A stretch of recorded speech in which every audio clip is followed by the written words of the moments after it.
There's this quote from Marilyn Monroe that I've always lived by. It says, if you don't believe in yourself, then who will?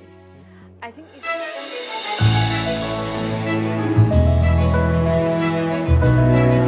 We're here today with Kanika from Craftify Mom. Mother-daughter team. Mother-daughter team that does quilling, crocheting, and pebble art. Yes. So welcome, Kanika. Thank you. Thank you for being on our interview today. And so we're here to figure out who you are and, or not figure out, but learn who you are and how you got inspired to do what you're doing. So crochet is all my mom. She has been crocheting all her life. I think she picked it up from her mom, who she lost when she was very young, and she's picked it up from her. And since then, she's been crocheting, and she's a self-learner. And a couple of years ago, we lost my father very unexpectedly, and I asked her to come here, just be with us instead of being alone in India. So she came here, and me and my brother and even my husband, we were always talking like how to keep her busy because now she doesn't have my father. You take care of the person. You're with the person all day. So that's when we came up with the idea of Craftify Mom. My dad always used to ask me that, mom makes such amazing things. Why don't you start selling them rather than she giving it away for free?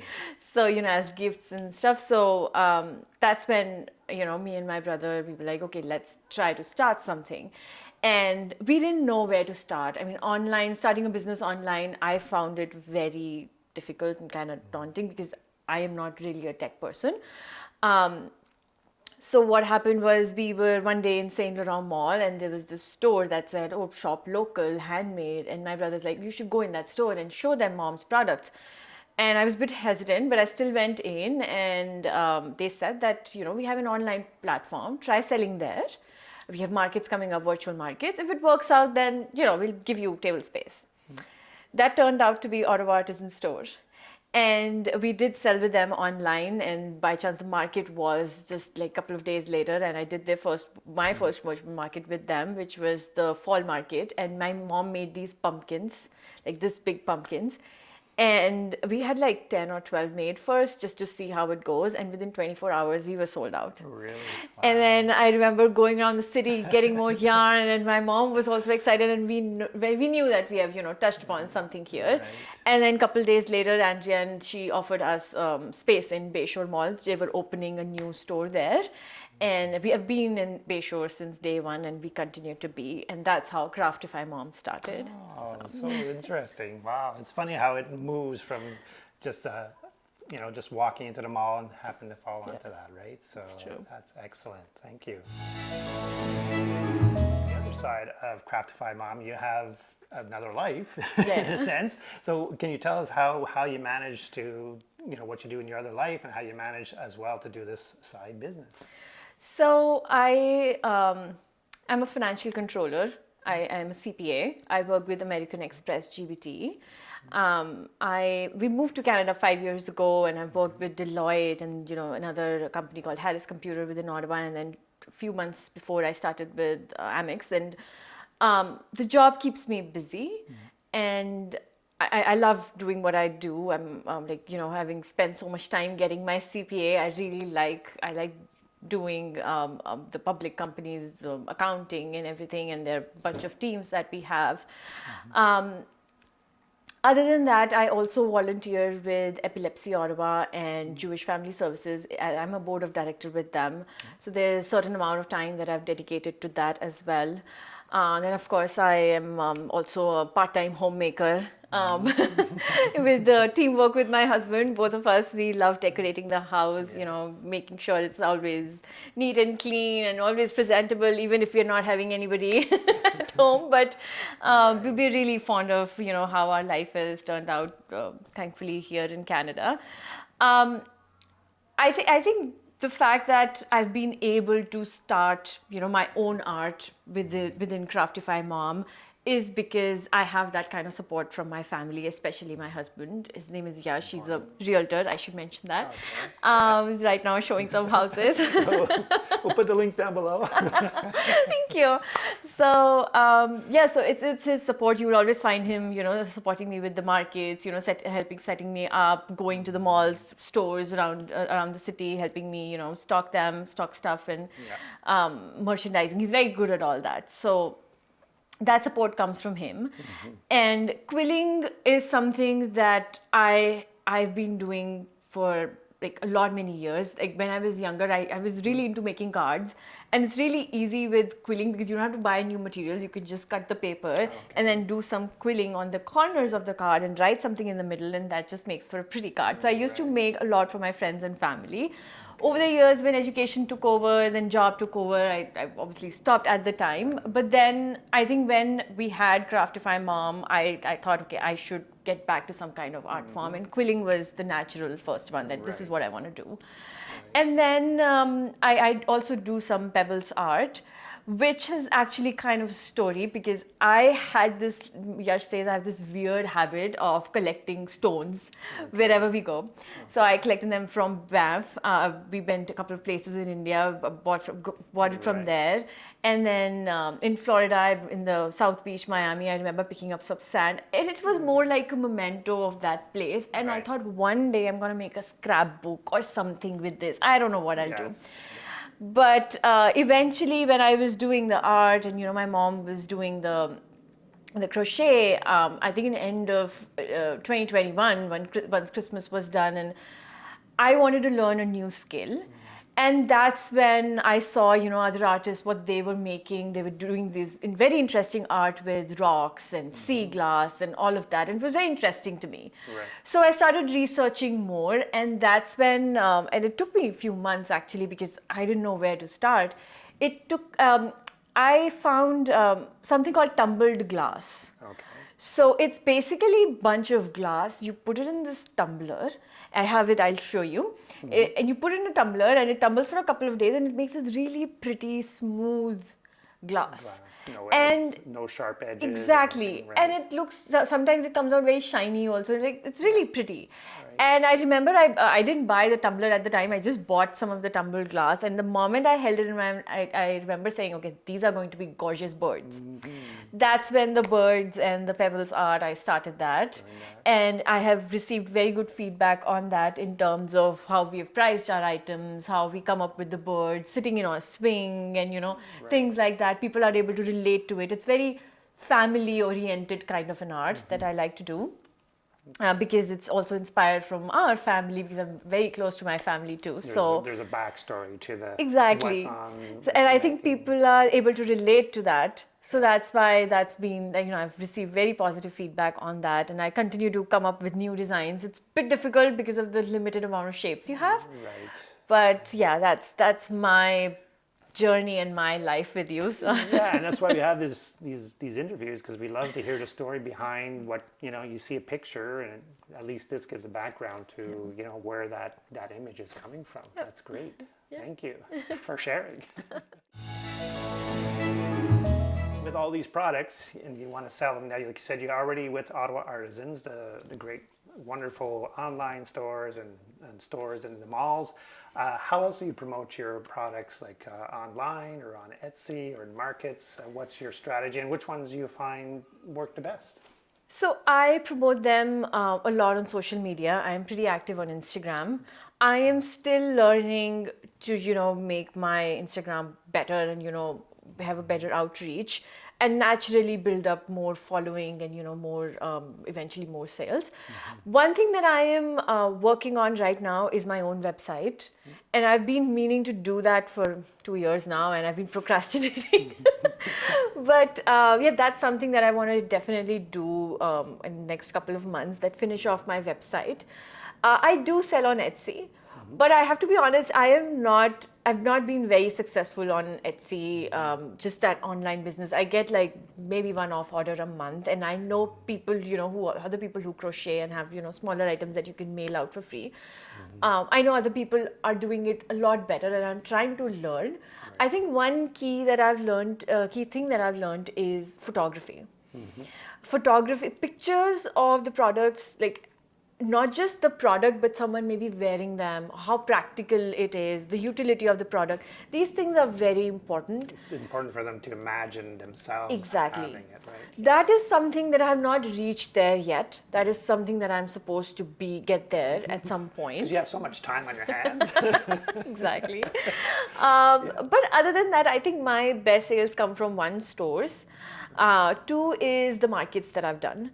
I have had a lot of repeat customers. They have my email and they would, send me a message just that, okay, you have sunflowers? Can you make us daisies? You have these sunflower earrings. Can you make daisy earrings? So things like that. Custom art requests as well. People would tell me, okay, you made this art a few years ago. Can you tweak it this way? But it like that. And then markets have been pretty successful for me. I did a lot of markets last year. It was my research year that I had dedicated just to markets.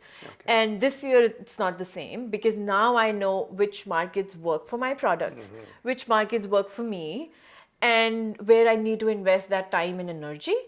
And that's why this year I'm being very selective about the markets that I do, because I am focusing a lot more on stores as well. We are in 2 of the Ottawa Artisan store, hopefully trying to get in the 3rd one in the Rideau. Then I am also in a couple of more stores, local stores. One is in Immerse, Quebec. It's called, it's in French, so please pardon my pronunciation. It's called Les Pistoises. I'm sure it's not. We'll look it up. We'll put a title down below. Thank you. And then actually I'm very interesting. I'm in the Miller Farms. They are in Manotick. They're a pretty popular farm in south side of the city. So there's this massive farm they have. They have plant nursery, and they approached us. They actually saw stuff in Ottawa Artisan store, and they emailed us that your strawberries and watermelons would look really nice with our, what we sell, which is, farm produce. So we are there too. And then there's another store in Barry's Bay. The owner actually met me at one of the markets, 613 flea markets that I was doing in Lansdowne. And she said, oh, I would love to have these stuff at, our store. It's called Bluebird Collective. So they asked us to make crochet bluebirds, which was very interesting. So a lot of times people come up and tell us, okay, can you make this? Sometimes we try to make new products, but yeah, so that's the interesting. How one thing leads to another. Exactly. Right? And it's just that networking between businesses and people, and businesses are people. So exactly. Right? And after a point, I've realized the product starts to market itself if it's sitting in the right forum. But if it's quality and it's nice and presentable, like presentable, and you're presenting it in a way, like you said, they can imagine themselves having it. So exactly. Oh, good. So like you said, you have the quilling and the pebble art, and the crocheting is more on your mother's side. Yes. Now, crocheting is pretty standard type. It's been around for hundreds, if not thousands of years. I'm not sure, but I haven't done research that far. But it's fairly common. So how does she make her stuff stand out from other crocheting art? That's a great question. Actually, when we started, we were struggling with what to make, because there are many people who have been making crochet stuff for years now. And you don't want to, out of respect for their products and the more experienced artists, you don't want to make something that other people are already making, right? So that was something that we thought that, we need to come up with something different. So our first year in 2021, it was just the last few months of the year during Christmas, we made a bunch of products, some earrings, some hats, some mitts, some like scarves, and maybe some children's sweaters. Like it was a lot of things, random crochet stuff, but it was just crochet, no art at the time. And the best feedback that we got was for earrings at the time, and hair accessories also, because people said that they haven't seen something like that before. So the next year, which was last year, we started focusing a lot more on that.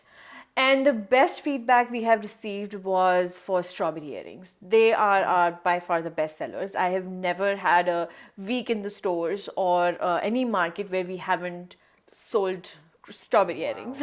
People love strawberries. So I think that's where the feedback that we receive and what my mom likes to make Right. and how we can stand out. She's also into a lot of micro crocheting this year. So very small daisies, very small strawberries. Like these are the kind of things she likes to make because uh, they stand out, you know. Okay. And so till last year, we were making headbands and hats and everything. This year, I don't think we'll be making those anymore because again, there's a lot of overlap and other people are doing it. And I think I just respect what other people are doing. And you know, my mom's like, okay, if people are expecting us to make more of those earrings and cactuses and the sunflowers, it's something unique. Yeah, These very unique, sunflowers, exactly. they are not in the market really. Exactly, So we want to focus on that. And I think that's just something she also loves doing. So it's a win-win situation for us. So Win-win, yeah. So you're listening to the people and she enjoys doing that? yeah, exactly. And with the artwork, it's already kind of not very common. Quilling Right. is still kind of a new form. What I've realized in Canada, in India, it's really, really popular. The kind of quilling people do in India is just kind of next level, which I'm still trying to learn. I think over the years, I probably will reach We're always there. learning, right? And Pebbles art, well, a lot of people do that. What I have focused on is making more kind of birds, kind of, just more family oriented kind of art, little eggs with, parent birds sitting there, things like that. Yeah. That's mostly my focus.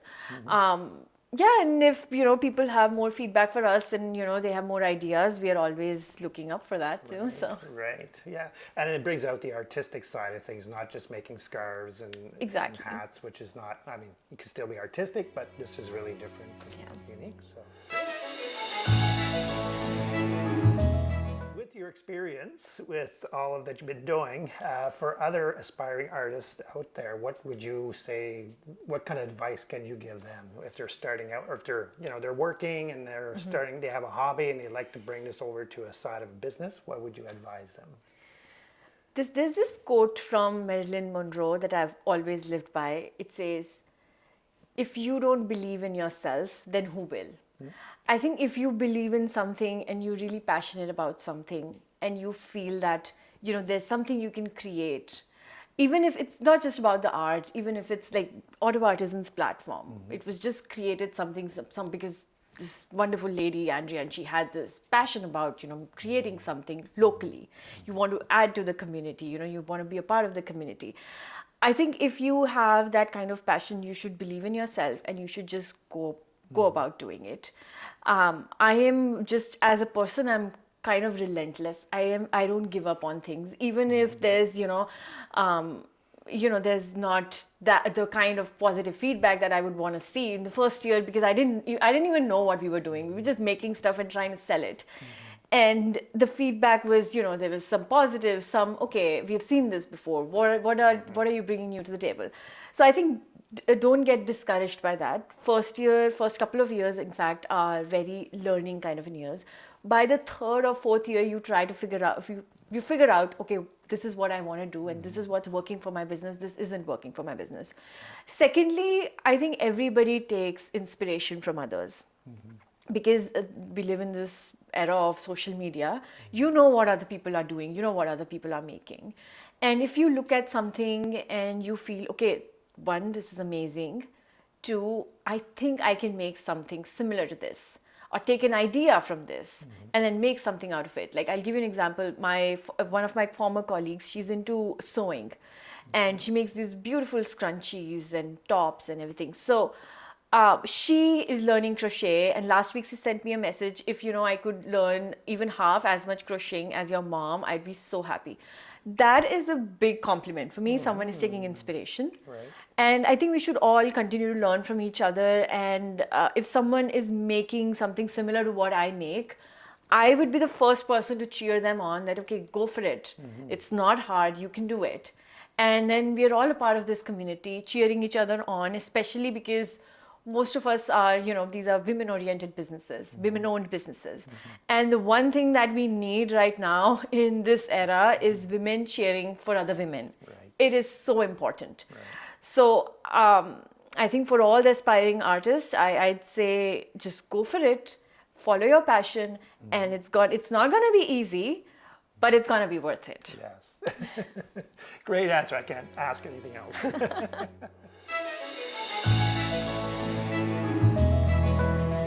So in the future, the coming future, how do you see Craftify Mom evolving, or what's future plans for Craftify Mom? That's an amazing question. The number one goal that I have is finishing that website. I am not going to procrastinate that anymore.